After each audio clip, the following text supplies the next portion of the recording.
for this Q&A, and then we will terminate the 8 precept with a chanting. Before that, we're going to do a chanting, and then we will terminate the 8 precepts. But if you don't want to keep the 8 precepts, you may go. But yeah, all right. First question.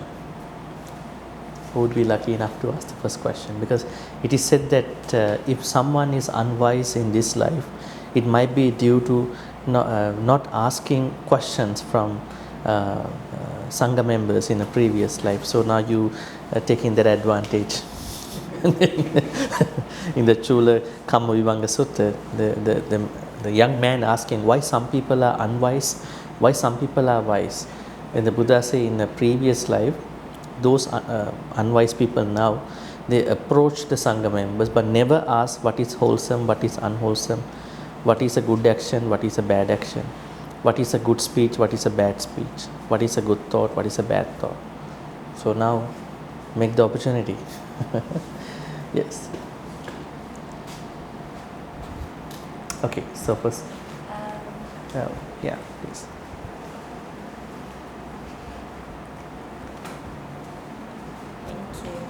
It's just a simple question. Is being mindful different from being conscious? Just that. Because sometimes it's like, when you think about being conscious, it somehow seems like a bad thing. But when you say being mindful, it seems like a good thing. But in some way, it seems the same. So I'm not quite sure what's the difference between that. Interesting question.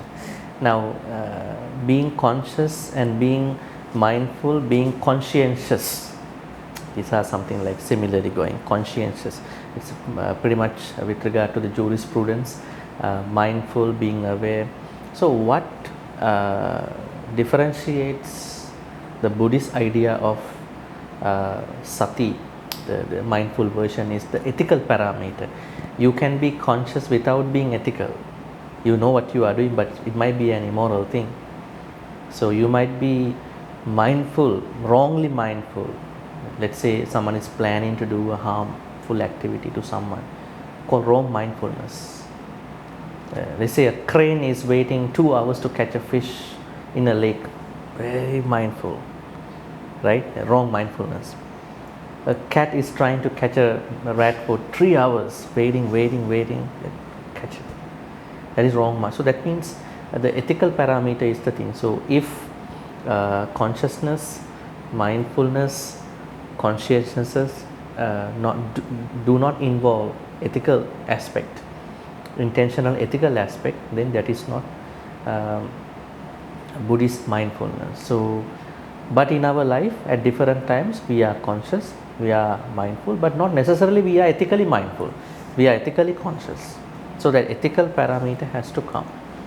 Ethical parameter means what you call alubha, dosa, moha. That means in simple terms, 5 precepts. You can say 5 precepts. Maybe 10 kusala. Yeah. So what makes different from being conscious, being mindful? They are just words, certain activity-based words. What Buddhism says with regard to these aspects is ethical part, intentional ethical part. So all these words carry a wrong connotation, also a positive connotation. It depends on what kind of perspective you are making that thing, you know. Make sense? Yes. Okay. Yeah.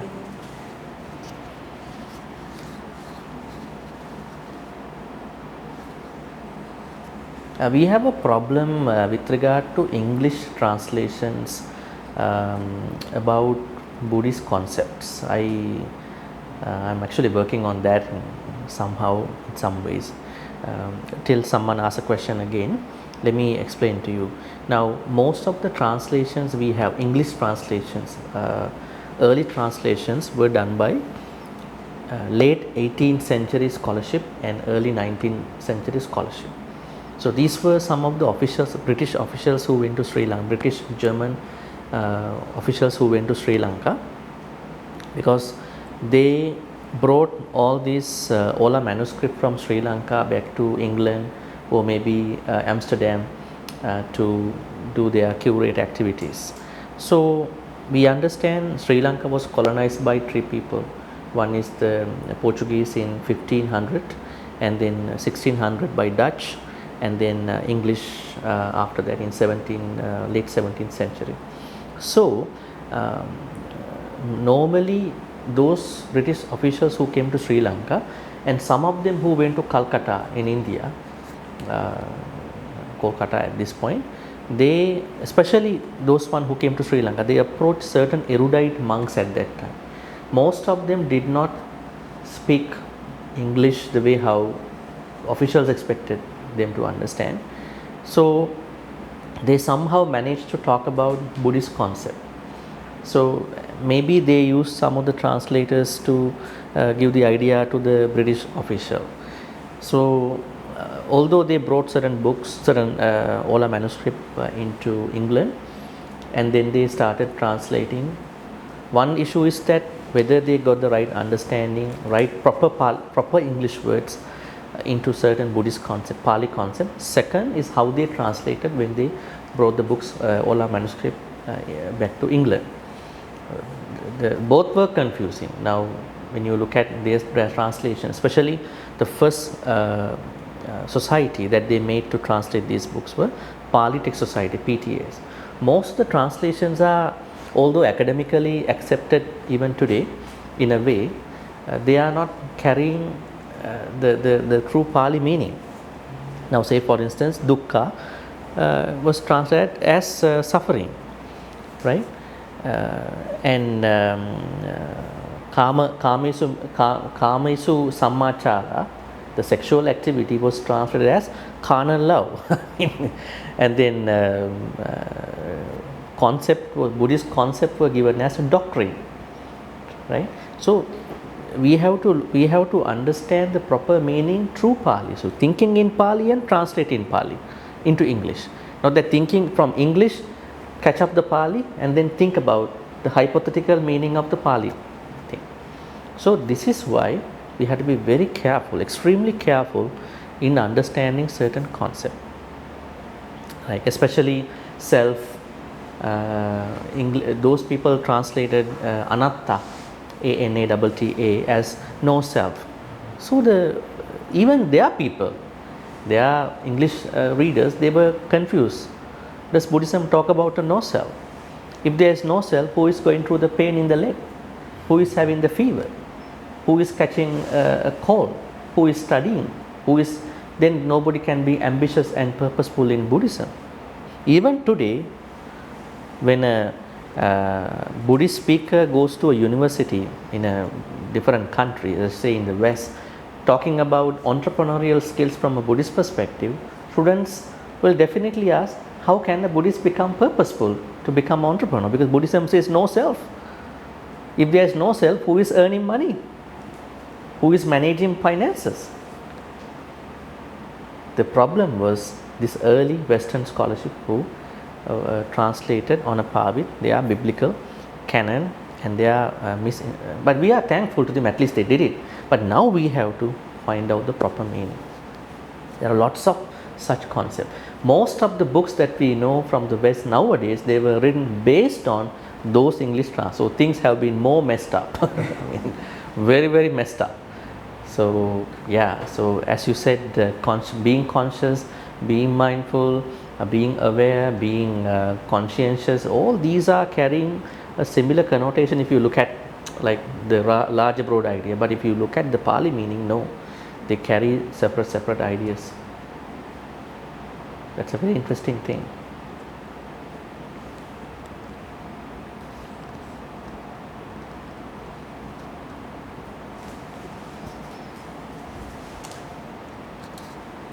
Hello. I wanted to ask about the relationship between metta and wanting justice. For example, Metta and justice. Justice. Like if you want to see somebody get punished, but you also need to practice metta towards everybody, right, including that person. Is it exclusive? What kind of punishment is that? Like going to anything, like in general, but for example, going to jail. Okay. Mm-hmm. can you still have metta even though you want them to receive righteous or I don't know, a sort of punishment? The short answer is that we are looking at the larger, broader idea of that punishment. Normally, in today's penal code, punishment is subject to the rehabilitation, right? Not that let him get caned in a sort of different religious perspective. He has to be caned a couple times. She has to be. Rather than we pick up that isolated thing, maybe if we understand the severity of the activity, we hope that not that I am happy that somebody is getting punished, rather than I hope that you will understand this activity, what you have done, and you may avoid this activity if it is such a very bad thing. So don't look at the punishment itself, look at the larger, broader rehabilitation idea. Because Buddhism always talks about rehabilitation. Even you do the worst bad karma, you have a way out, like Devadatta, Ajasatta. One day you can even become a bodhisattva, right? So, but I know there are people who look at even social media posts, somebody is going to be punished, going to be penalized for 20 years. They might be having a very unnecessary, unwholesome happiness looking at it. We don't have to be. We look at it. Sometimes we don't have to approve it or disapprove it. That is what is going for that particular person. So we just look at it through upekka, equanimity. So metta, we must have metta to everybody, even to this person. Hopefully that may you not go through a lot of pain in the present. Hopefully you understand what you have done, come back sooner. Hopefully you may get some parole faster and then come back faster and then become a better person. Now think about a juvenile crime. A teenager does a bad thing. We don't expect them to be in the prison for long. They are teenagers. They have to come back and then become better people. Otherwise, their whole good life will be in the prison. A similar idea should go to an adult. Someone is going to the prison by 50 years old time. You don't have to be in the jail for 10 years. I think nowadays this jail time is going to be decreased because government cannot take care of these prisoners. They have to pay for their food, everything, right? And sometimes when they go to the prison, they are doing more bad things inside the prison. Drug issues and all that. So I think as Buddhists, someone who is following the metta should think that if you are given a punishment, I would say what you call certain penal code punishment, hope that you understand what you did and then become a better person and come back to the society and continue your life. Other than that, I have no something like that. Even we are understanding the penal code, even a judge cannot sentence anybody with a malicious thought. In the jurisprudence, if the judge thinks I'm going to send you to death, not looking at the penal code in provisions, but as a personal thought, I'm going to do that for you. That is going to be a problem to the judge. That's what we understand. So even a judge cannot sentence, even the person is really eligible for that kind of death punishment, he cannot do it or she cannot do it in that malicious thought. I think he might get caught if he's going to do so. So as Buddhists, what we are going to do is that we understand the situation and we send a lot of metta and we are compassionate. May you understand your problem and come back to the society and be a better person and work on your spiritual path if possible. If you are not, at least may you have wisdom one day to understand what you did. At least there are situations where we know that the person might not understand what he or she did. At least we send a wish, may you be wise, may wisdom arise in you. That kind of a very interesting, nice, compassionate thought.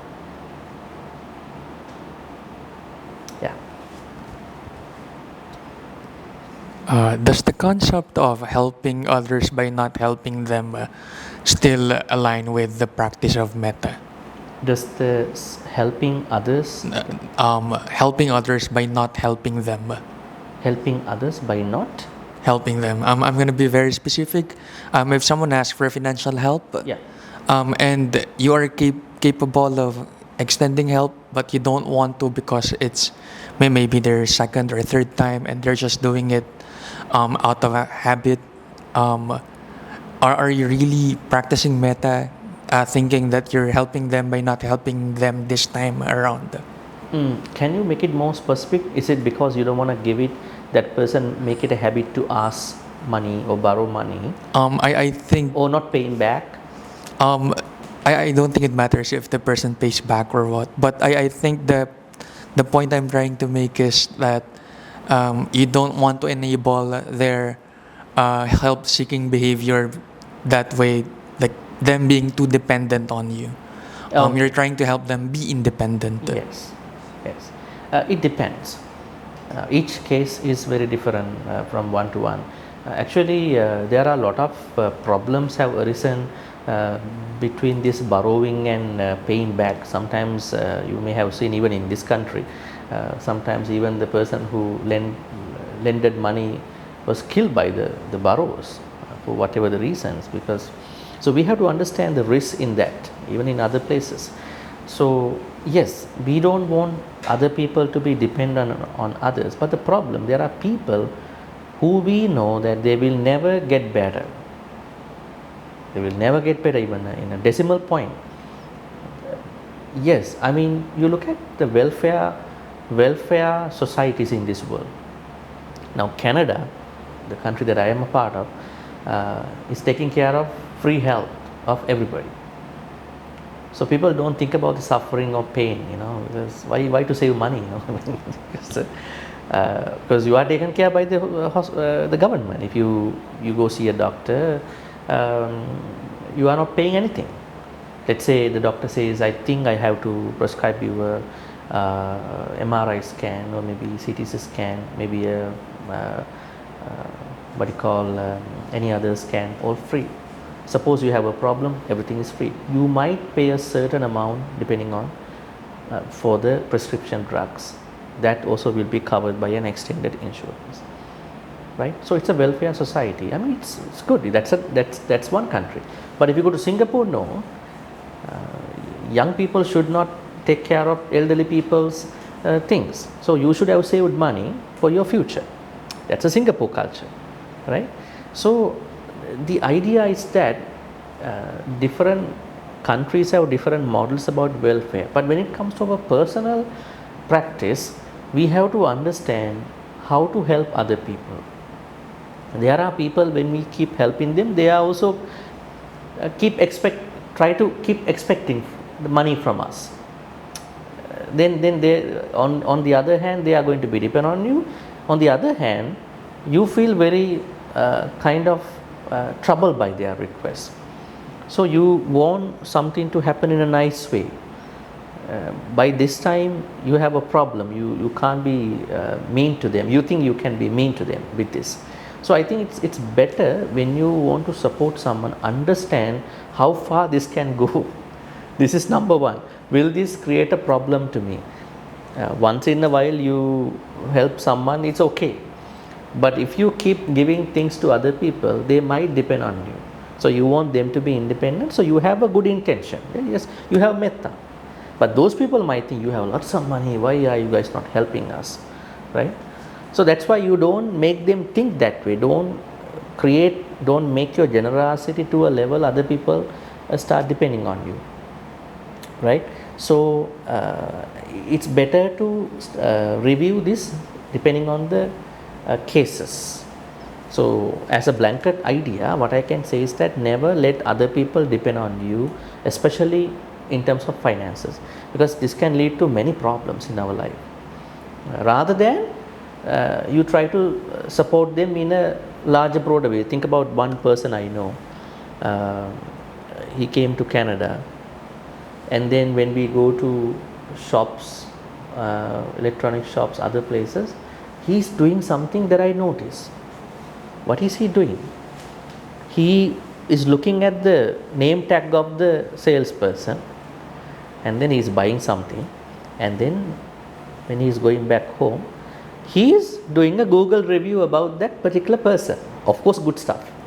Okay, today I went to XYZ electronic shop and the person who sold me whatever the item is like was like this, super quality service, very helpful, very nice, and accommodated me a lot, and then leaving a review. So when I ask about why are you doing this, not many people are doing this, because next day, because these are very high-tech companies, they are very much concerned about their reviews. When they see that that's a review, nobody can delete it after that in Google if you leave that. So next day that person will have a kind of a promotion, maybe at least a kind of a compliment, definitely a promotion, because normally people don't go and do a Google review unless they have a lot of time. So I am helping people in better ways, not that I give money to them, I tip them. See, that means you can think about how to support this person in a better, wise way. So I come back to the point, metta should be practiced with wisdom, right? This is what we learn here, remember? Metta is not an emotion.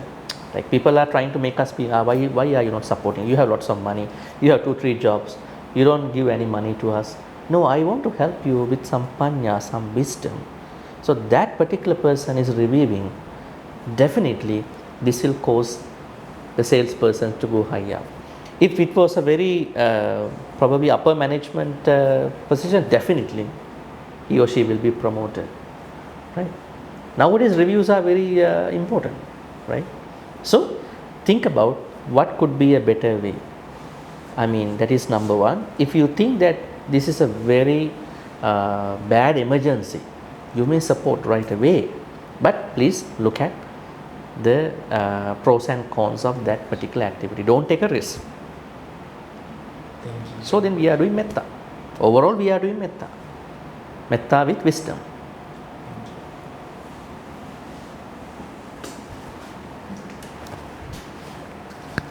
That's a pretty long answer, right? But we have to go that way. Hello, Bhante. I'd like to know, how do I know that I'm really doing metta, or is rather than I think I'm doing this just because I think this is the right thing to do? That's two different things, isn't it? How do I know I really have metta? Yeah, so you can check whether you are doing metta properly in 2 ways. That means you are asking how to measure my metta, right? Normally we measure, right? At the end of the day, some people are trying to check how much money I spent today, how much money I got. Can I make it even, break even? You know, those people are doing as such, and same thing will happen. Even people are checking how much calorie, how many calories I can. In Canada, the university I was working, there was an app students can check with every item they can buy from the grocery shop, and planning how many calories they were having on that day. So one day I went, because it was a part of my chaplaincy at that time. Think about XYZ branded yogurt, and student add it to the basket, online basket, and see, okay, 500 calories. So people like to measure. So that's a very valid question. So one way is that you can think about whether I still continue to have the similar anger, frustration, worries, and then whether I process them in the same way I used to process long time ago before I practice Dhamma. That's number one. Number two, check with the metta results, the benefits of the metta. Have I been able to sleep well, wake up well? Do I still get to see bad dreams? Do people like me or not? Majority. Do I feel that I am supported by non-human beings?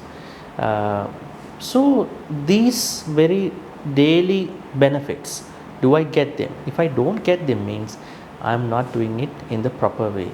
Maybe I haven't done it. Maybe if I am doing it, I am not doing it in the wrong way. Yeah. And also another thing is that, third way is that, have I been able to handle everybody in my relationship? Family, partners, other people. A person who is doing metta in the proper way can deal with everybody.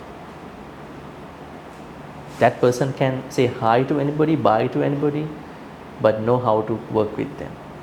So it goes to a certain very friendly nature. The person is very friendly person, but knows the boundaries of that friendliness.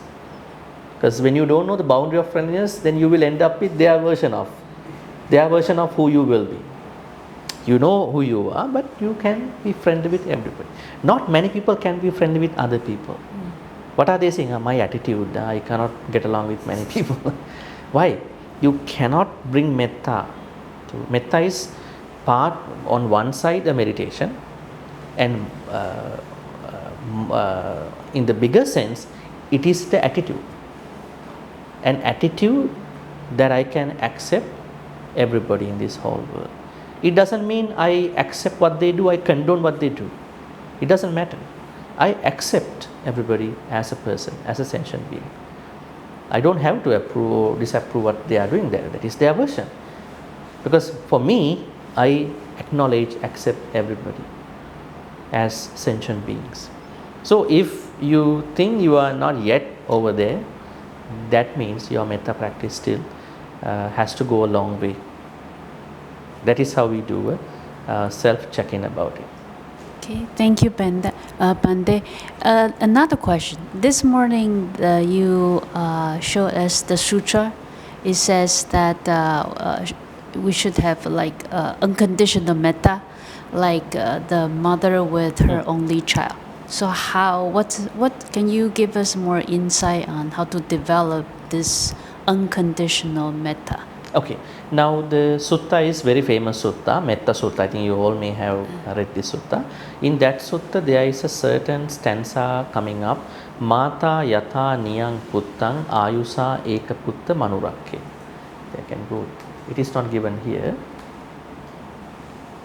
Mata yata niyang puttang ayusa eka putta manurakke. That means just as a mother who has only one son, and how she gives her personal love towards her own one son. Mata yataniyam puttang ayusaika pattamanakke. Evampi sabba bhutesu manasambhava. We have to give the metta towards others. Right? Now there is something we have to separate out here. One thing is that your personal love. Right? Can you give the personal love to everybody? Let's say now there is a married couple, there is a man over there. Just as I love you, the wife, I am going to love everybody else, all these women outside, or vice versa. Is it going to be possible? That's not meant to be, right? I mean, of course, common sense. So that is personal love. Everybody must have it. I encourage everybody. Everybody must have it. Because sense of belonging is a happiness with the right person. Sense of belonging is a happiness, but you see some kind of writings on internet who have not understood proper Buddhism, writing that sense of belonging is a suffering. This is from the angle of those who messed up in their relationship. The Buddha talks about we have to those many people who messed up in that, and then now keep writing that this is a suffering. One day I read a book, a very famous person, I don't know, mention the name. Owning something is a suffering. Very famous Buddhist book. Then, now the problem is that the Buddha says in one sutta, owning is a happiness. In the Anana Sutta, in the Anguttara Nikaya, Buddha talks about 4 happiness for lay people. One is what you call, the first one is called Bhoga, Atti Sukha, then Bhoga Sukha, Anana Sukha, Anavajja Sukha. Atti means happiness of ownership. I think when you have a nice house, when you have a good education, when you have some money, enough money, not lot of money, enough money, when you have loved ones around you, Kalyāṇa Mittas around you, when you have a future to go, it is a happiness, because many people are going through pain because they don't have it in their own way. We may not want to have everything together, but at least some blessings, right? And then not even having them, but also being able to enjoy time with them. Lots of money, but there are people who die without enjoying that money. Lots of food in the fridge, every day eating stale food, expired food. Not, blessed to bring the good food, but not blessed to eat them, drink them in time. Blessed to have a nice house, but not being able to stay in that house, at least to sleep well. So this is the second happiness, being able to enjoy the material comforts you have. It's a happiness according to Buddha. Bhokasukha. Third is Ananasukha. Ananasukha means happiness of not having debt, D-E-B-T, debt towards others. Now in a highly credit culture, because nowadays people don't like to go for a debit culture, it's credit culture. Credit culture is not unfriendly with Buddhism, because now if you don't have a credit card, you can't buy a plane ticket anymore. After 2011, 9/11 incident, all airlines are making mandatory to buy tickets through a credit card for the most part, because they want to know who is buying this ticket, because 9/11 attack was carried out by people who were buying these tickets without credit cards. So we understand credit culture is a blessing as long as we know how to pay them back. We have a credit card, we know the credit limit, and credit card providers asking us, we are giving credit, yes, we need that. That is helpful for you to buy a house, mortgage, apply for a mortgage, line of credit. They are blessings. But what if someone is using credit cards, credit without wisdom, piling up lots of money, cannot pay back, and you are going to be, blacklisted? That is a problem, right? So that's why we really have to understand how to cope up with this. So ownership is a happiness. It's a happiness, as the Buddha said. So can you again simplify your question? Unconditional metta. Unconditional love. So now we have to have, you as lay people, you must have your personal love in the way you have. If you are with somebody or if you are not with somebody, you have your own personal circles. And then what about the metta? Now can that husband or wife do metta to another opposite person? Yes, must, right? In this case, yes, must. But that's a different level. Now this mother's example here, young mother who has one son, we have to understand her version. Now she has one son, she is loving that son, sacrificing her own life for that son, right? Doing everything without condition. She has no expectations at that point.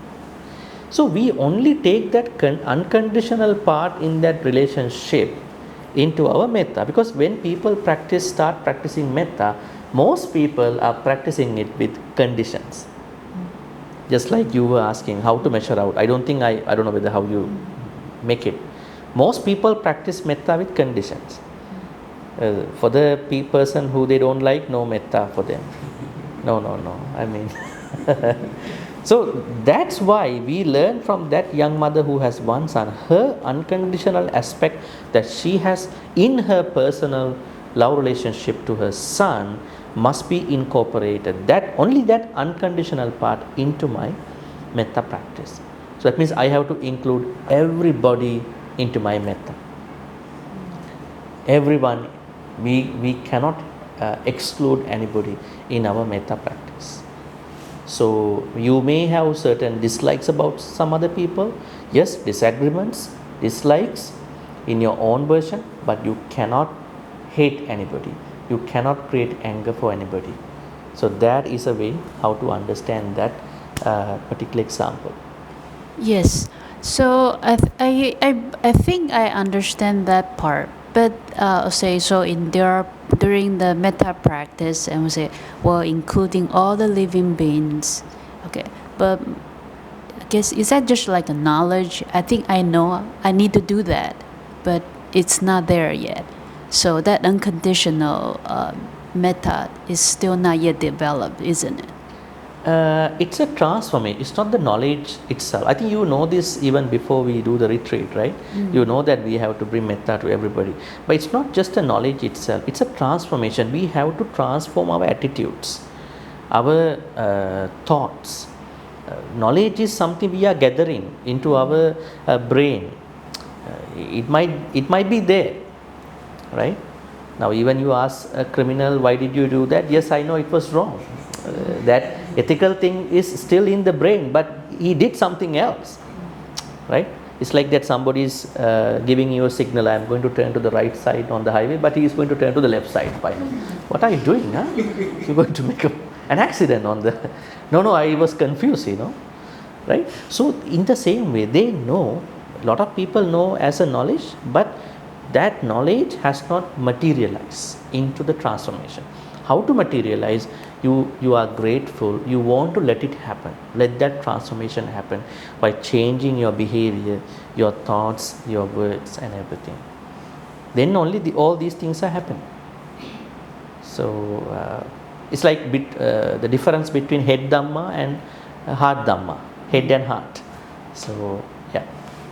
Thank you, Bhante.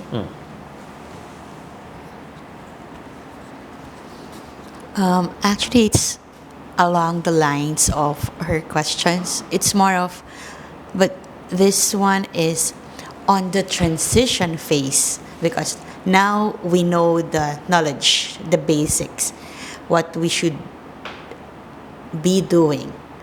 But as she said, we're not there yet. So, we're not there, or she's not there? Well, I am. Okay, I am not I hope there we're yet. supposed to be there. Like, Yes. Like for me, in some instances, like I know that I should practice metta, and I want to, but since it is on the part that I have to send it across to people I have challenges with, right now I'm at a point where I can understand where they're coming from, but I cannot yet love them. So the tendency is now I feel like even if I understand them, I feel like I'm cold or apathetic with them.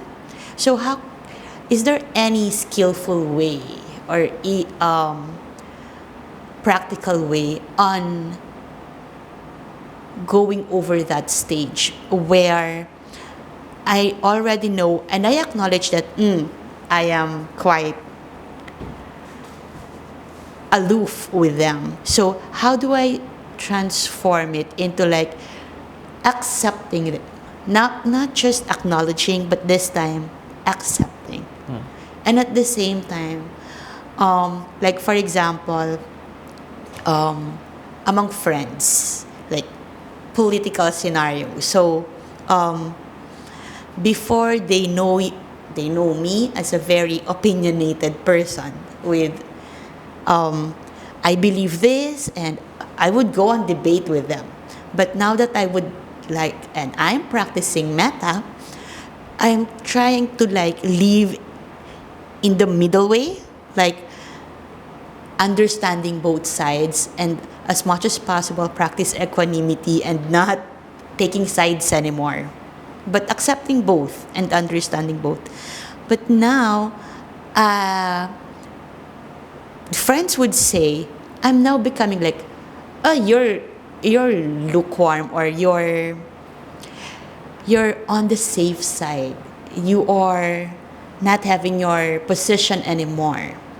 And at the same time, and what's worse is sometimes being called an apologetic. So it's like so I know I should not like listen to those anymore. I should be unshaken.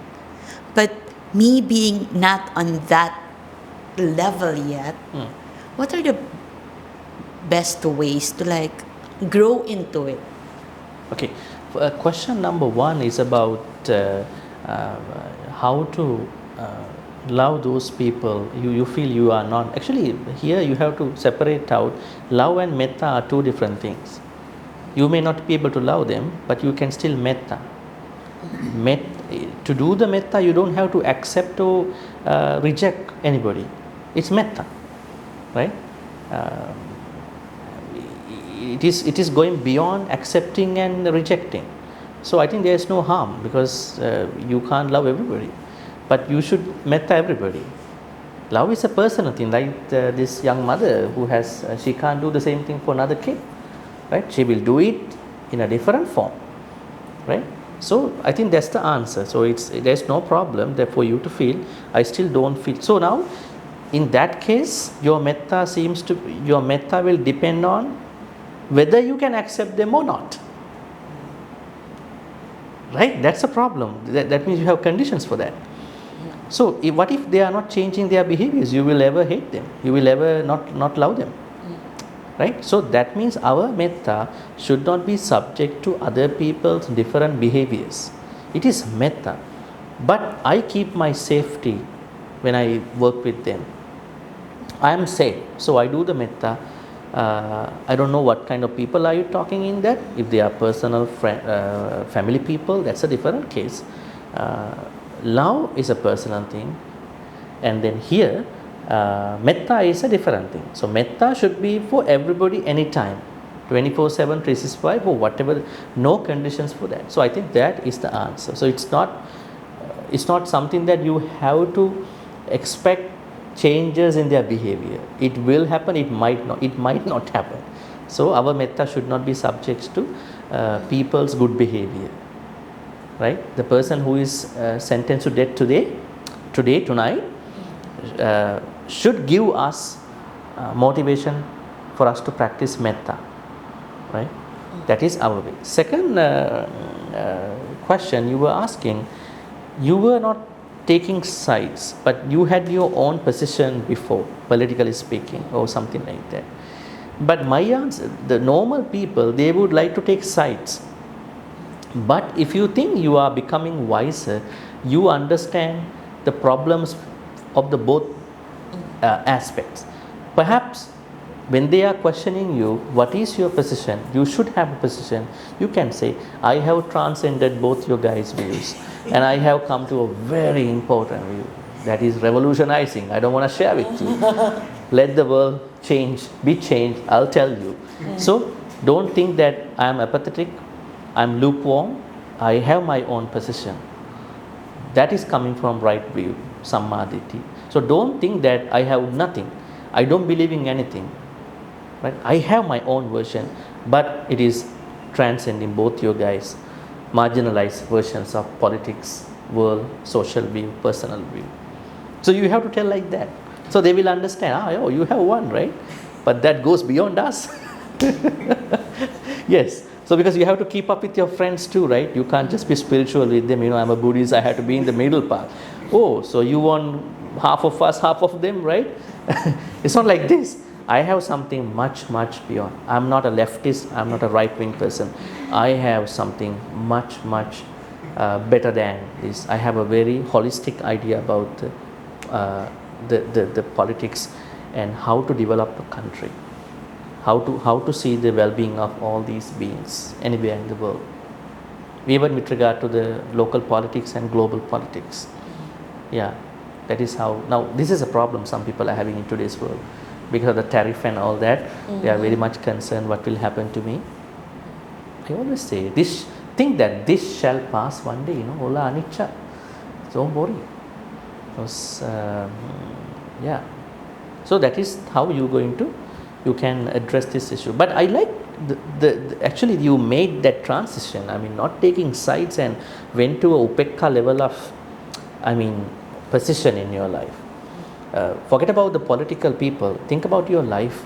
Earlier, somebody used to like it so much and dislike something very badly. But at a certain point, you understand why to take sides, right? Now think about in a family. Mother has 6 children. Perhaps mother has a favorite son in that family, right? But that son is not supportive of the mother. All the others are supportive, but mother picks up that particular son. So, and creating sometime a problem. Buddhism says you have to equally love every son, every daughter, right? But in some other countries, there is a problem with inheritance, distributing inheritance. But how to distribute inheritance equally? The mother has 2 houses and 3 shops now. So how to equally distribute these 2 houses and 3 businesses among 6 children? Should I give the most to the most underprivileged one? Because I remember there was a question somebody asked, that one son is taking care of the mother, but the mother wrote her inheritance to someone who is not taking care of her. But mother is living with that son who was not given anything. And mother's and that son's wife was very mad about it. You are with us, but you haven't given anything. So that's why parents have to be very careful in distributing inheritance in Buddhism. Understand how to do it. More importantly, die without confusing your future people. Because if you confuse them, they will not be happy for you forever. So in this way, not taking side, don't take side of any child, even in that example. So when you don't take side, you look at something beyond those sides. But when people were saying, you have no position, you have nothing. No, I have a big position that transcends everybody, you know. I don't want to share it now, but I have it. Yes.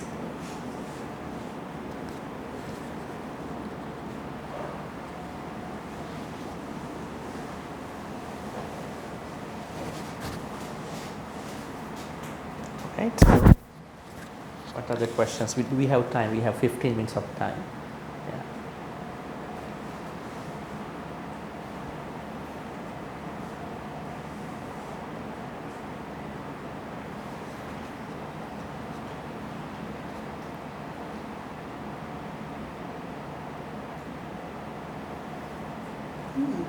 Yes. This one is way outside also of the practical daily life. It's about, because I've been reading also sutras, and even in the slides there are like non-human sentient beings. Because in the Filipino culture, and I don't know, maybe Catholic as well. So the combination of it in me, it's like when you say non-human beings, usually it's not really good. And that usually it's kind of like fearsome, or they or it can harm you. So how do we express metta to them, that when your primary feeling towards it is animosity or fear? How do you overcome the fear so you can share the metta to them? I think when we practice metta to all living beings, they are included. But we don't have to visualize them in front of us. If I think there is a ghost right left to me, I might be not happy about it. You know, what is he doing over there? You know, yeah, he has no reason to be with me. You know, I mean, we are not visualizing. It's just a hypothetical wish that we understand non-human beings live. But the nice thing that I want to highlight is that they are more powerful than us. They can go to any country without anything. They can be going to anywhere very fast. They are happy when you are a good person. When you practice metta, they are happy because they are very miserable in their own life. When they understand you are thinking of them, they are happy. They want to see that your wishes are going through. Who is not happy when the wishes are going to come through in their own life? So remember the story. I would tell you a story. King Kosala's story. King Kosala was not a good man, right? He was he was looking for the women sometime, you know, while having all these. So one day he found out there was a woman in a house. She's a married woman. He wanted to get her. So he made a plan. The plan was asking the husband to find some flowers that are supposed to be in the Naga world. In Buddhism has many cosmological layers, Naga world. So nobody knows where is this Naga world located. So then the king had a very vicious plan. He said, you must bring the certain flowers from Naga world by this time before the evening. He said, okay, now you can go. And what king did was that even couple hours before the evening, he asked people to close the gate. Now the man, this is in the morning, he went, the wife made a packet of rice, and now he is very much miserable. He doesn't know where is the Naga world, right? So he stopped by a certain lake, and then he can't even eat now, because the king said, if you does not bring it, you will be killed by today evening. It's a king's order. So he can't even eat now. He knows that something bad is going to happen to me by the evening. So all the food he brought, especially that packet of rice, he gave away to the fish in the lake. Now he is miserably looking at the lake. What I'm going to do? And then the non-human beings in the tree were influenced by this man's character. They understood this is a good man, we have to support him. So the deva, in Buddhism it is said every tree has a deva. Very interesting. We call them Rukkha Deva, Rukkha. They are not very powerful devas, just like the sky devas. The sky devas are more, but they have some power, better than us. So one deva in disguise came to this man, asked, how can I help you? I think you are very upset, you are not happy. Said, this is happening to me, and then the king asked me to bring these flowers from the Naga world. Then he said, okay, give me a second. He went to the Naga world, brought the flowers. They said, you quickly go back to the palace. And then when he goes, 2-3 hours before, he asked royal people to close the gate. But he managed to go inside finally. What does this story mean? I think you will witness in yourself. You might not be able to share with me sometimes. Have you ever felt that there were certain moments in your life you had a narrow escape? Perhaps accident, perhaps a big problem. You don't know how you saved, how you were rescued. You might have had those situations. You think that it was a miracle? No. These non-human beings, they are looking at us, they are watching us. They can support us. So when you give metta, don't visualize them. You just say all non-human beings, Deva, Naga, Mahitika. That we are doing at the end of every meditation, everything. We are doing it anyways. Just give them. They are happy. They want to protect you. We need their protection, because humans cannot protect us. Human will destroy us one day. This is happening. I asked a few weeks ago, somebody was very worried. I said, why are you worried? I'm very uncertain about my job. A lot of uncertainties. So how to get by? I said, don't worry, because we cannot be certain about everything. That is in a way happiness.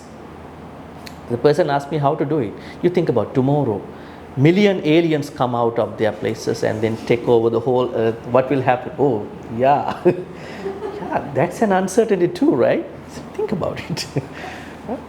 All of a sudden, AI robots come out.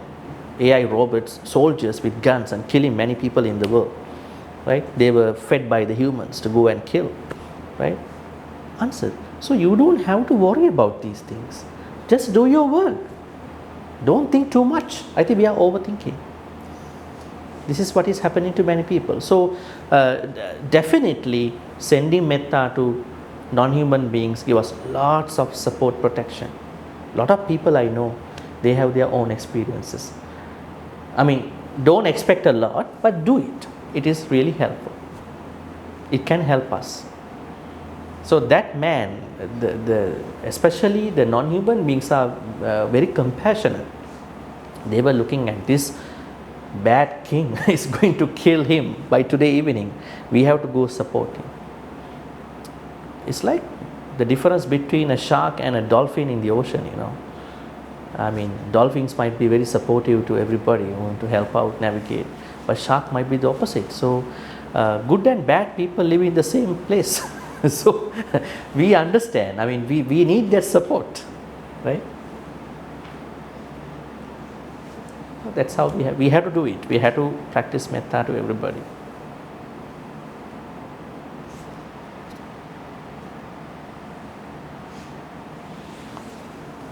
What are the other questions about metta?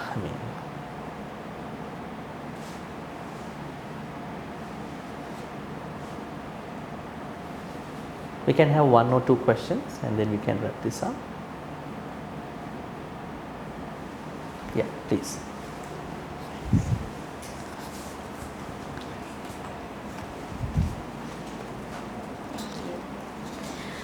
So just to confirm, Bhante, that metta does not have to make you feel warm, right? Make it feel? Make you feel warm. That there's no warmth in it. You just feel like goodwill to everybody. It's not like you're supposed to have a very. Of course, it will make the heart feel warm, but it's not a requisite of like to You mean have feeling part is not, Yes, not it's not necessary. right. Yes. That's what in this Yes. presentation I said here, it is not just a feeling. I think you may have seen it here.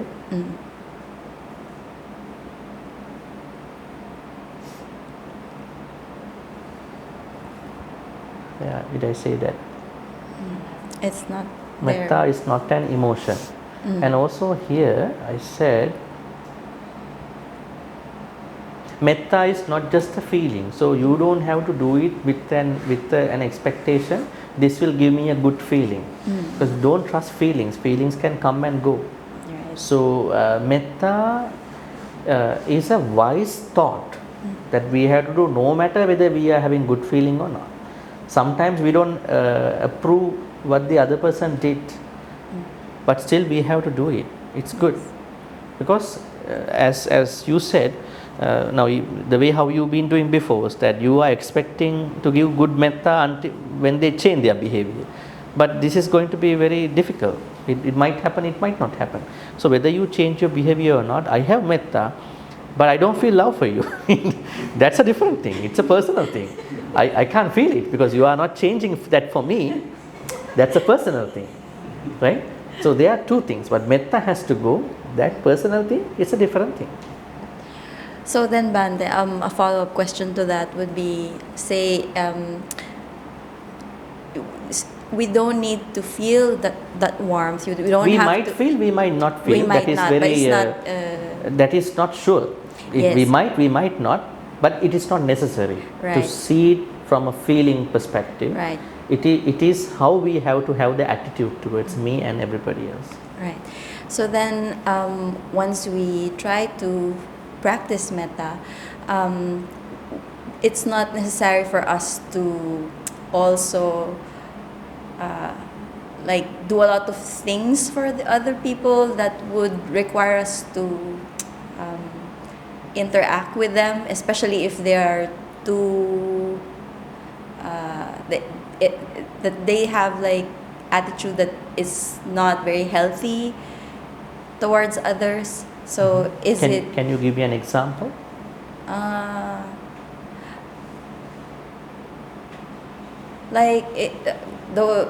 Say for example, the other person has speaks harmful words, and you'd rather not subject yourself to that harsh words, but you still have metta for that person. So you distance yourself from that, and it does not metta does not require you to be there and do stuff. You don't for need them. to assess that person's behavior and then to Right. do the metta. Right. That's Metta is our default nature of our attitude, our default attitude. Other people activities should not be assessed before we do the metta. Then it will be conditional metta. right. Unconditional metta arises when we don't assess anybody's actions and we do the metta. But as you said, as I said earlier, we have to have our safe zone with them. We don't have to be a part of their life if they are bullying us, torturing us as such.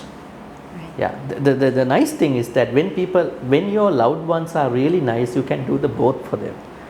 I feel the love, I feel the metta for you. I mean, both together in a nice, it's a nice package, you know. I mean, it's good at that point. But sometimes it doesn't work, you know. But yeah, but metta, we are talking metta. All right. Thank you so much, Yeah. Bhante. Okay, so there are two. We will finish with those two questions. Huh? Excuse me. Sorry if this question is a little similar. Earlier, Bhante, you also mentioned metta should be practiced with wisdom. Not even metta, all the Buddhist qualities, dana, sila, everything must be practiced with metta, sorry, panya. Yes. Yeah. Is there a conflict with unconditional metta? Is there a conflict with? With so-called unconditional metta? With what is the conflict? Practice metta with wisdom. No, actually unconditional metta is the wisdom way of practicing metta. So practicing metta conditionally is metta without wisdom. That is what is happening to many people. They practice metta without wisdom, then it becomes conditional. When you practice metta without conditions, that is the, as I said, panya infused metta. So even people do dana, you know, they offer things to monks and nuns. Yes. May I be having a lot of money in the next life, you know, this is like a cash cow, you know. Cash cow thing, you know, I just offer, I give like $10, I get like $1,000 in next life. This is called dana with conditions, you know, dana without wisdom. Think about metta with condition. I only send the metta to the people I love, I can accept in my life. That metta with condition. Think about another quality, say for instance, mudita, another Brahma Vihara, happiness. I only accept my child's achievements, but what if the child's friend is going to achieve something? I'm not going to accept that. I don't have mudita for that person. That is mudita without wisdom. My mudita is marginalized. Yeah. So panya must be a part of every quality, including metta. And metta is different from just helping others, isn't it? Is metta different from? Helping others. That is karuna. I'm sorry. Karuna, next Brahma Vihara It's different, is karuna. right? Yeah, supporting it's others. Really different. Actually, we can go there through metta. If I have the metta properly, I can land on that properly in a nice way. I guess I'm asking is because if I make a decision to help A or not help B or something, that's a little past I still have metta for them. I can still have metta for them, but at the end I can choose help A, but I cannot help B, right? That's different story, isn't it? Yes. Doesn't matter, because then you have to not even help one person, you have to help A, B, C, D, E, F, G, H, everybody. I mean, you can't do that. You don't have that much money perhaps, and you don't have to. So we have to make a wise selection for that. Okay. If I can support all of them, I can do it. So there's no problem to choose someone in that support, because you think that this person needs a lot of help, so you make a choice. But if you have more money, you have more things you can do for other people too. Yes. I'm sorry. Earlier, what's that term you used? Helping others. You said. Karuna. Kauma. Karuna. Karuna. Okay, karuna means that you become empathetic about someone's pain. You want to do something. Now, in your case, what you are saying is you see certain people who are going through some pain, and you have A, B, C, D, 4 people who are going through pain, but you think there's one person, maybe C, is going through severe problems, so you want to give that money to that particular person. Think about another example. One country is going through a disaster, maybe earthquake. Now there are 5 charities. You want to donate some money, and you understand 3 charities are making a lot of admin costs. You spend $1,000. $800 only will be gone to them, $200 will be deducted by the admin cost. Then you decide another organization, the 4th one, they are taking whole my money for the disaster. Oh, that's not bad, because you want to give the whole donation to the earthquake people, right? So in this way, making a choice for the donation is okay. That is up to you. Thank you. Yeah. Last question. Actually, it's more of also like checking if this is like a correct deduction. So would it be safe to say that metta is more of like setting and sending out a good intention rather than a loving, warm feeling towards others? So, because the reason why I thought of it like that is because at least with with a good intention, you don't need to like express or extend additional love or help if you don't want to, but you still give the good intention and you still wish them well. So would it be safe to think like that for the metta part? I think that is what should happen. Then you have no problem. But what happens is that when we are sending metta to someone we really know, a good person, certain feelings might arise. That is unavoidable because you know that person for some time. Say for instance you are going to support a relative in your family and then you are going to support someone you don't know. So when it comes to relative, you have lots of memories with that person. I know that you've been suffering a lot for last 20 years. I know, I have seen in my own eyes, but I couldn't help you because I didn't have money. But when you are helping the stranger, you might not have that many memories. You know just the thing and you just go and do it. So I think if we are going to look at metta without an affective quality, without that many feelings, that would be an easy way to do it. Then we don't need to create feelings for people to do it, right? Because if we are expecting a feeling, then we will crave for the feeling again to do it, right? Feelings are always going to happy, unhappy, neutral feelings, right? So we don't have to go that way. So I think if you can do it as an ethical thing, this is my character, this is my attitude, no matter I get a feeling or not, I just do it. So that should be a good way to do metta. So, but we also have to understand when we are metta for someone we know, we might have feelings because we know that person. Yeah, good or bad feelings. Thank you. All right, I think it was almost 4:10. Yes. Now, what we are going to do is, we are going to chant the Metta Sutta.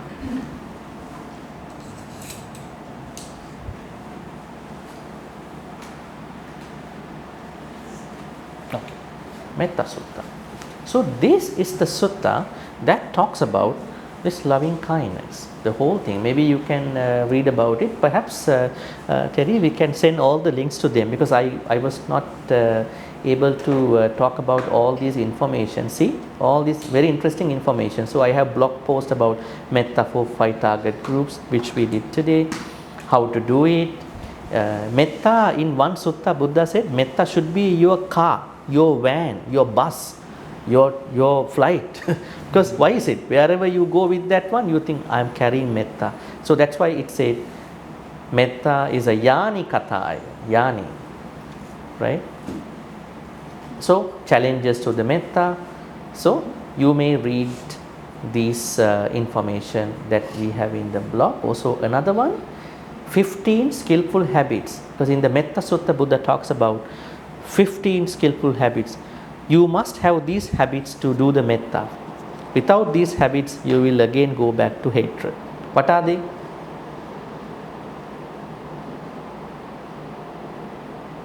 You can see them. I don't know whether how to perhaps. Yeah, it's okay. I think you can read them. There are 15. Talented, straight, more straight, being open to good advice. So these 15 must be cultivated personally. So we are equipped with those states before the metta. We need to practice them. And then I have given a very, very interesting note about each stanza. What the stanza says about metta. Strength and size. Understanding the strength and size matters in the metta. Why? Buddha says specifically, when you do the metta for all living beings, you have to understand that there are beings who are very small, who are medium sized, who are big, who are even invisible to us. Because that will help us to give the metta directly to them. Because I tell you one real story that happened in the suttas. There was one monk who was telling all the time, I practice metta. So he asked other monks, he was living with the Buddha in the Savatthi, don't disturb me, don't even knock my door because I do metta. Other monks say, okay, you do your metta, we do our thing. So then one day a snake came to the temple, the Buddha's temple.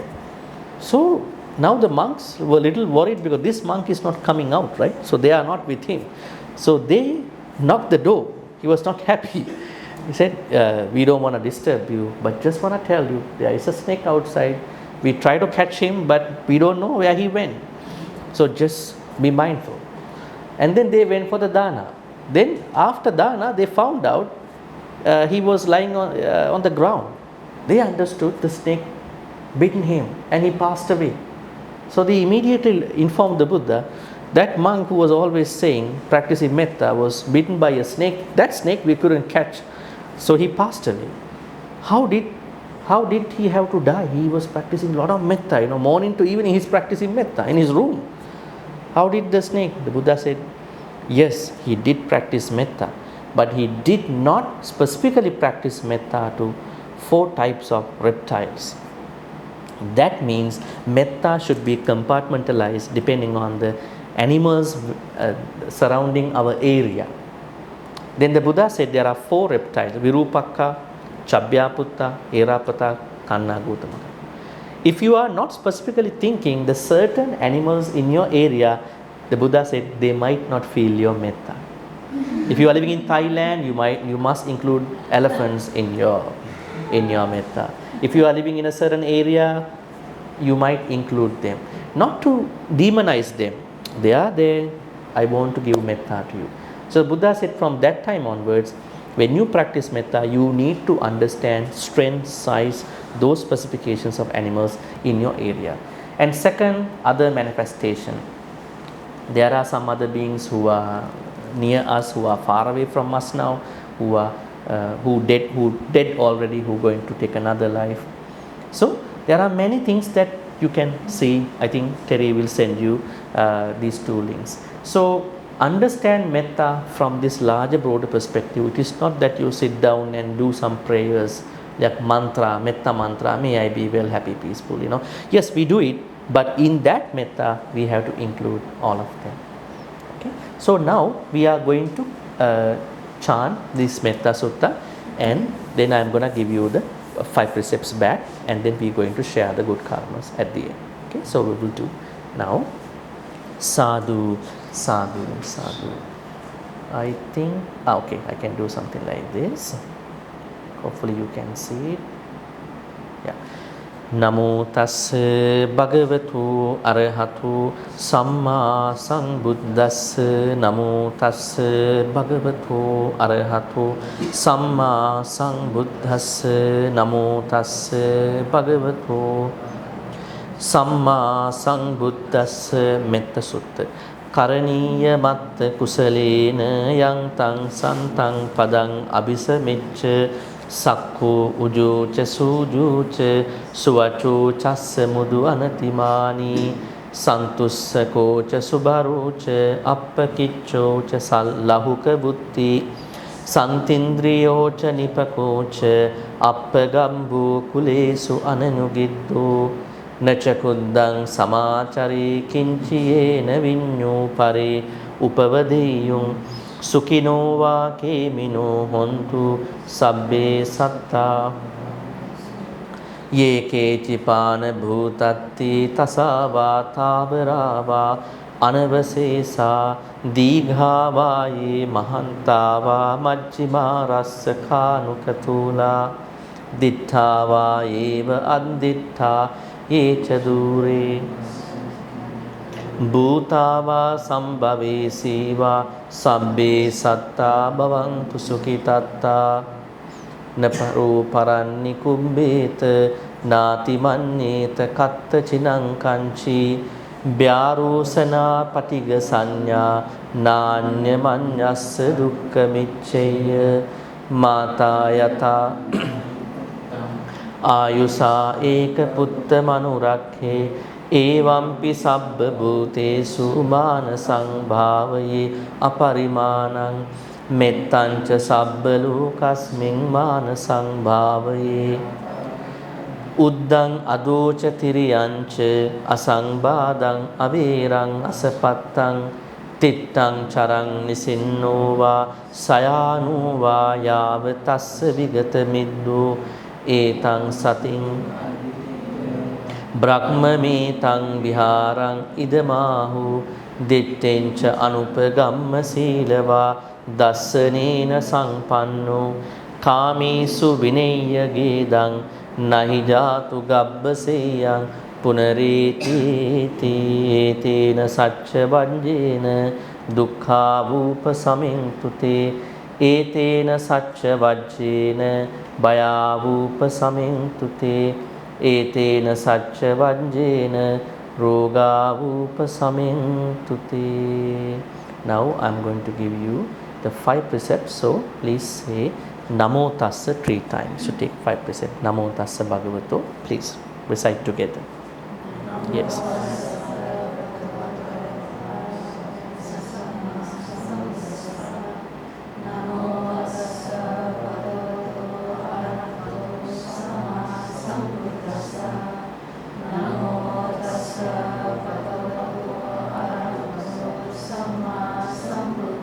Please repeat after me. Buddhang saranang gacchami.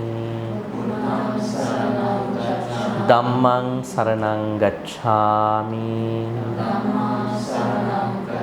Sanghang saranang gacchami. Dutiyampi buddhang saranang gacchami. Dutiyampi dhammang saranang gacchami. Dutiyampi sanghang saranang gacchami. Tatiyampi buddhang saranang gacchami. Tatiyampi dhammang saranang gacchami. Tatiyampi sanghang saranang gacchami. 5 precepts. Panati pata viramani sikha padang samadhiyami. Yeah, this one. Panati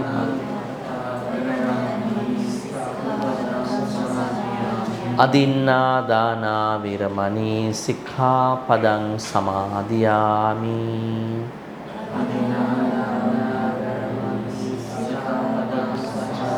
Kamesu micchāchārā viramani sikha padang samadhiyami.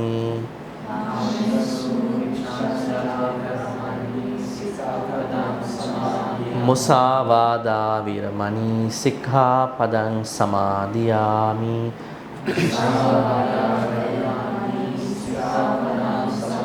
Suramēraya majjapamā dattānā viramani sikha padang samadhiyami.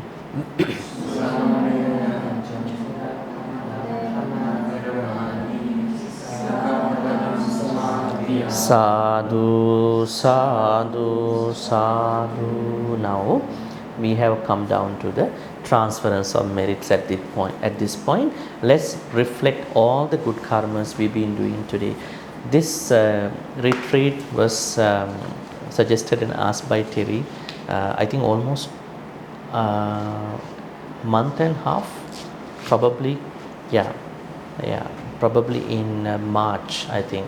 Then I said I'm traveling in March, I think, early March, I think, and then we had to do it today. It's okay, so it's a good number because it's a house, so I mean, with the space, it's a good number. And I hope that you've been able to learn something, something to take away, and then not as a writing, not as a video recording, not as a note, but as something that you're going to put into your practice for the transformation. Otherwise, you bring things in your house, to your house, you never plant it, it will become a note somewhere in a shelf, right? So you're going to make it happen. How to make it happen? I bring my metta to my house, my personal life, I have to do it. Not that I leave it as a textbook somewhere else. Another Dhamma talk somebody gave, right? I'm going to make it. Walking meditation, I'm going to make it to my life. I see how happy, how efficient, how effective my life will be with that. And all these things we discuss will be helpful. So today early in the morning, you took the 8 precepts, and then we did the puja here, over here, very beautiful Buddha puja. And then we practice walking meditation, we practice breath meditation plus metta meditations. Better to practice breath a little bit and then switch to the metta.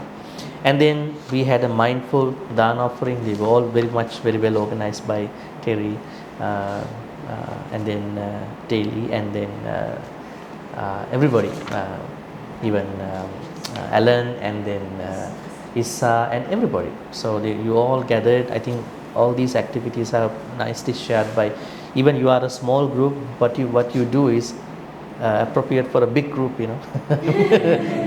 Yeah, so yeah, I think that is very important. I mean, I hope that you will flourish, grow more. You might not have to grow in number, maybe the way, but I think it might be nicer to grow when you have a nice program. I think these programs will lead to those things. That's why we are recording. People who are watching will be encouraged to come next time. More people will come. They will see the beauty of this activity, this event, right? So, and then with the mindful dana offering, mindful dana eating, having, then we had our self-study. I hope that you may have read some books, some text. Now you need to rationalize. Don't just learn it as a book knowledge. You have to rationalize. And then we again did meditation, metta meditation and walking meditation. And then we had a nice Q&A about metta and how does it work in our life, how to bring metta to our real life. And finally, we were chanting about Metta Sutta.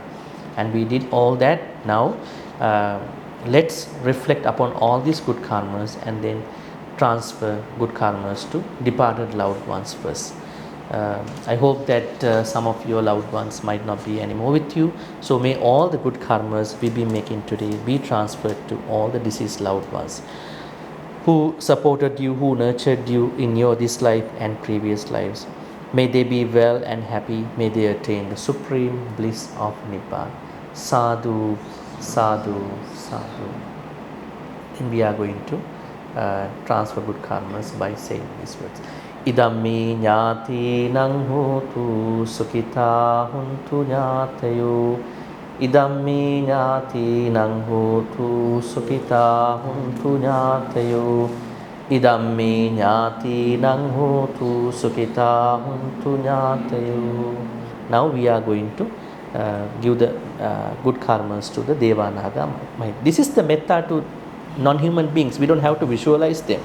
We don't have to visualize a Deva looking at me now, from near Alan or maybe over there. We just do it. Don't visualize them. If you visualize, you can't even move around because you might think he's there, she's there, right? So just do it without visualizing.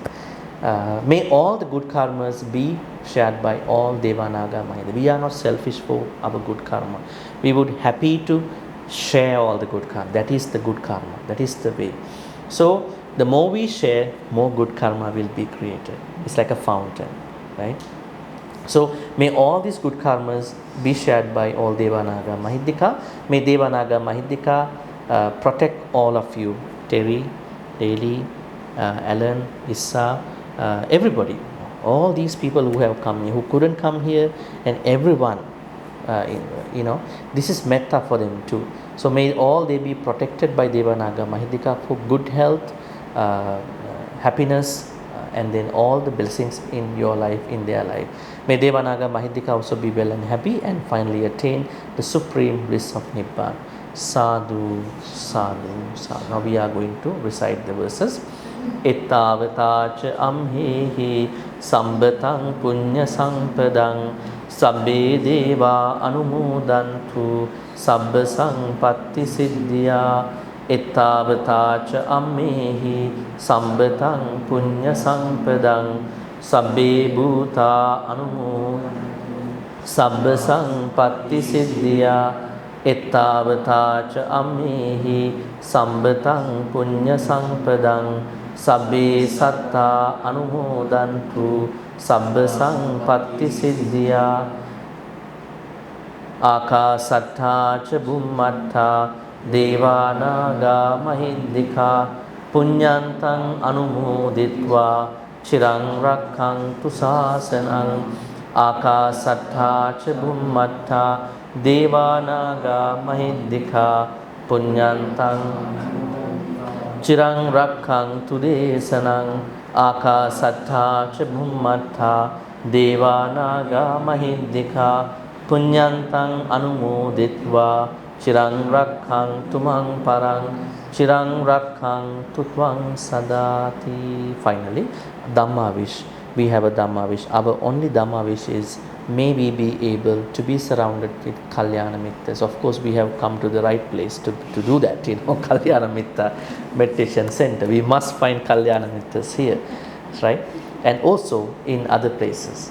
So, may we always be surrounded with them, because we know they are telling us how to find the light in our life, not to get stuck in our spiritual journey, not to get stuck in our day-to-day life, family life, or any other life. So may we be surrounded with Kalyāṇa Mittas. At the same time, we have to be very giving, generous. May we become Kalyāṇa Mittas to other people, as many people as we can. Not that may it come to us, also may we give back to other people. May we become Kalyāṇa Mittas to as many people as we can until we attain enlightenment, Nibbana. With this noble wish, we are going to make the wish in Pali. Imina punya kammena mami bala samagamu satang samagamu hotu yava nibbana pattiya sadhu sadhu sadhu. Finally, may all the good karmas that we've been making today be supportive and helpful for all of us to attain the supreme bliss of Nibbana. Sadhu, sadhu, sadhu. Blessings. Abhivadana sīlissa niccang vaddha pacāinu chattaru dhamma vaddanti ayuvanno sukhang balang ayurārogya sampatti sagga sampatti mevaca ato nibbana sampatti iminati samicchatu. Sadhu, sadhu, sadhu. Terry, you want to say anything at the end, just to maybe thank anybody over here? Yeah.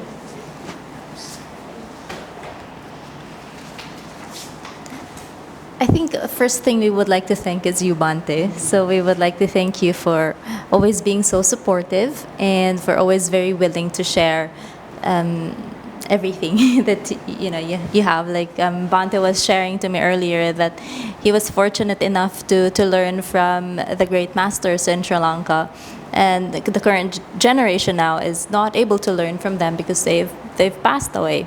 And so I guess at this point we are very lucky and we are very fortunate that Bhante is very willing to be with us, and he continues to be willing to be with us in the future retreats or programs that we would be having. And so I guess thank you for that, Bhante, and for everything that you have given us as well. And also thank you for accepting the offering that we have given to you and to all monastics.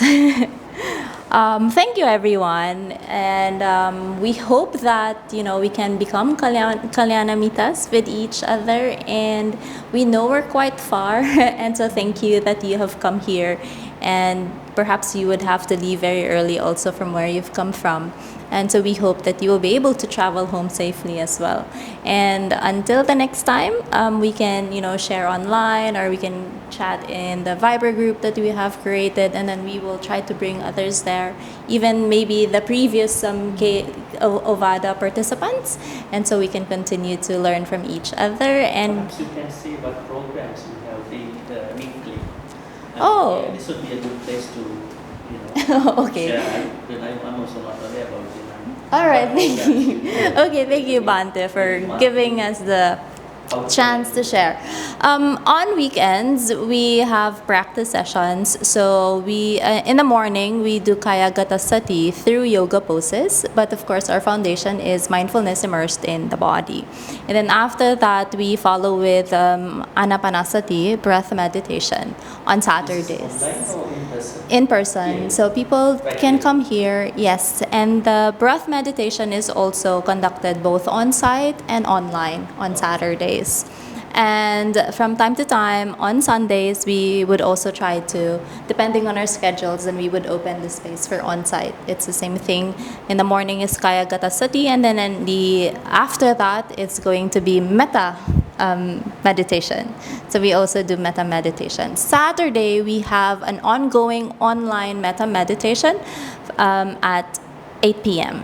So it has been running for years now, and then the people who are joining there come from the provinces, so they're not able to join really us here on site. But every Saturday they join us for Metta meditation, so please feel welcome to join that one as well. And if we are not doing the Ovada or the one with a guide from a monastic, we also do our retreat just lay to lay. So we call it parami. So we try to develop the paramis or the paramitas together as as Buddhist practitioners. So we also have that like maybe every other month, depending on schedules as well. But we usually would post our activities like a month ahead. So the beginning of the first week of the month, we would try to send out the activities that we have. So we hope to see you again. And next time that Bhante is here again, we would love to have you again as well. Thank you so much. Thank you, Bhante. So perhaps you can think about Kalyāṇa Retreat. Yes. Second Brahma Vihara, whenever we are conveniently Yes. schedule. You can just let me know when you are free. Yes. Or we were actually thinking, Bhante, maybe we can do a Vesak celebration in May. If you are free. Celebration. I have to think about the dates. Yeah. The gates. Dates. Oh, the What dates. Yes. Yeah, we can discuss it. Yeah, we will discuss them.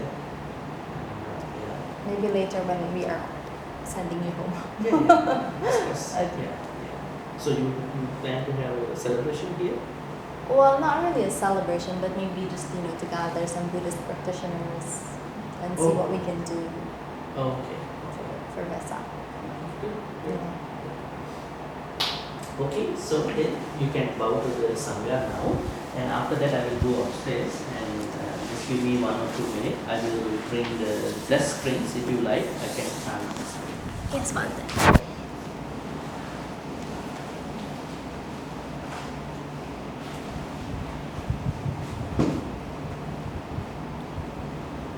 Sadhu, sadhu. Wishing you a peaceful evening, pleasant evening. Hope that you will carry on your Dhamma journey in your own. Thank you, Bhante. Yes. We will. Okay, so just I think you can put away the cushions.